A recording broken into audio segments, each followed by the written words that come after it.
would you hold the Mayor accountable for what we promised today?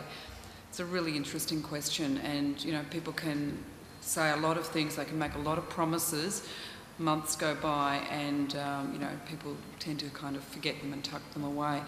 I think it's really important as the Mayor that the Mayor becomes personally involved and is involved with the discussions with One Fire and the relevant parties involved in this plan, and that through that group they hold the Mayor accountable. It's not a case of having annual reviews or annual accountability statements. I think if you are truly engaged in the discussion, that accountability is there at all times. So engaging the Mayor, being involved from day one in the discussion and being personally involved, I think is the way to get that accountability. Okay, thanks for that, Bernadette. And just across to Graham, and we are running low on time, so yeah, keep it short, about 30 to 40 seconds or so. So go for it, Graham. I've suggested this is accountability, not just in this particular case, but in all instances of the community. I would like to see a change in the way council laws work. I'm suggesting actually that councillors don't have a portfolio, and that they are the conduit between the community and the City Hall. Because it's a big job, and I think if we look at any of the decisions that have come out of council, I shouldn't say that any of the decisions, majority of decisions come out of council, and there's a sign up on the road to say we're building a new car park. Now, that decision, it started from somewhere, whether it started from business or it started from the council, but it not necessarily from the grassroots. I want the grassroots to go through their council law to the City Hall and say, we want a car park and it will be like this, we want it to be like this. So many instances I've found that people are saying, well, you addressed it out of Point Richards, wasn't it? There's a new boat jetty out there, but it doesn't work because it gets clogged up with seaweed.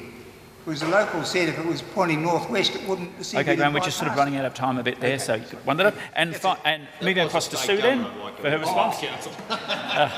Sue.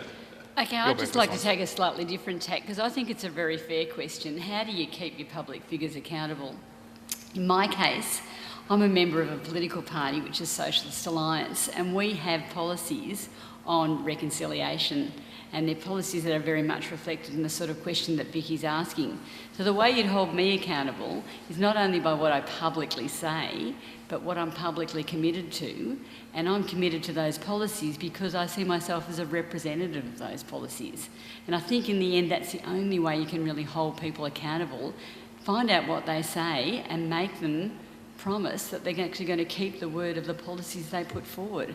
But I know in this community it's so hard at the moment because we've had so many promises made to us at all levels of government, so many of them have been broken, and it's a really fair enough question. So all I can say is that I'm accountable to my party, to my policies and the promises I make publicly. Thank you, Sue. And finally moving across to Ron. Yeah, I think we should really try and hasten the implementation of this policy without doubt. It's sitting there and ready to go, and we should try and hasten that as quickly as we can. I think the government's actually stalling on areas of constitutional development around this topic, and what would be wrong with us even trying to dictate some terminology to them and try and force them into some areas of reform. The community attitudes are also going to dictate how I'm judged. Communication between relevant parties, I think, is really necessary, and also the fact that I believe I'm approachable, even though my eyebrows might be a bit bushy and big at times and look a bit daunting. I'm a pretty approachable person, and I think that is a real key to it. Well, thanks for your contribution there, Ron. And we have finished, I think, with exactly 10 seconds to go. So thanks to all of the candidates. I think you've all set a model in terms of focused, fairly effective responses, to the audience for being constructive as well. Thanks to Deakin, to OurSay, and you can all give yourself a round of applause, I think.